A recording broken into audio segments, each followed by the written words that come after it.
My name's Mark. I'm a drug addict, also an alcoholic. You're listening to People Helping People. I focus in on recovery from addictions. I'm on the line in Cleveland, Ohio with Paulette. Hey, how are you? Okay. Another night in the studio for Mark Elliot. His late-night talk show has just gone nationwide. It can also be heard in 29 states. But to fully appreciate Elliot's recent rise to success, we have to look back at a past of excess. Mark Elliot was a big name in Ottawa radio. He even landed a hosting spot on the 1985 Juno Awards. But even as he was riding a wave of celebrity status, his trip was fueled by drugs and alcohol. Take this appearance on a kids' TV show. I was sitting in the bathroom at CBC Ottawa doing lines of coke, and then walked out on camera. And, you know, it's like I look at it now and I see who I was. It's sad when you got a ghost like that. Like many addicts, Elliot was in denial.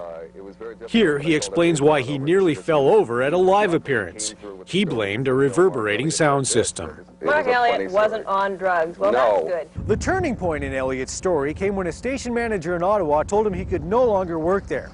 He had to clean up. That's how he ended up in Windsor at the Brentwood recovery home. Came in here, he looked like a bum, you know, a black hat, a long coat, you know, like people maybe do who don't have a place to sleep, and they have the long coats, they sleep in it, you know. Cowboy boots, and you know, and he trying to impress people that he was a big shot. Elliot is in recovery, still fighting his demon. He says that's armed him to help others fight theirs. I'm not a counselor.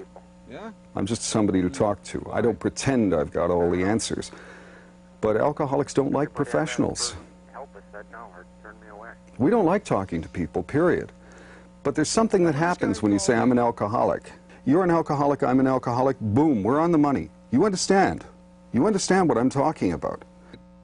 Elliot handles the calls with what can seem like brutal honesty.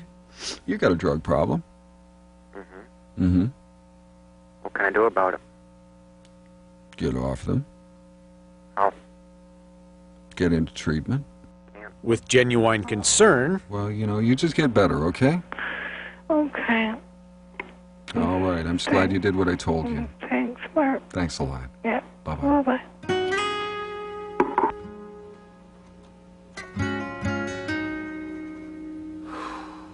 And often a sense of humor. I am not the RCMP, I am not the FBI. This is not America's Most Wanted. This is Dial a Junkie. Hi. Okay, listen, the source is legal. The show runs from midnight until 4 a.m. Perfect timing, says one recovering addict and faithful listener. Some people, just out of consideration, don't necessarily want to wake up somebody at 2 or 3 in the morning to talk about what to them is important but maybe trivial or meaningless to someone else. By tuning in the show, they can ground into a program. And if anything, forget about their own pain by listening to somebody else's. Sometimes Elliot seems to break through to his listeners. I took your advice.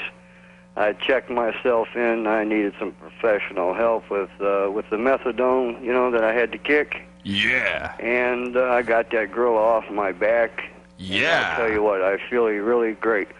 Sometimes he gets frustrated when he can't convince a caller to seek help. Count to 10, Mark. 1, 2, 3. No, that's not working. God. But Elliot will continue to reach out across the country and across the border to help people like him. He says airing his problems on the show helps him get better too. You have to let it out. You have to bury your soul. You have to be real. You have to share from the heart. You have to talk about what you feel and how you feel and why. God bless you and keep you until tomorrow night. We'll be back again. Talk to you then. Good night. Corey McCrindle, CBC News, Windsor.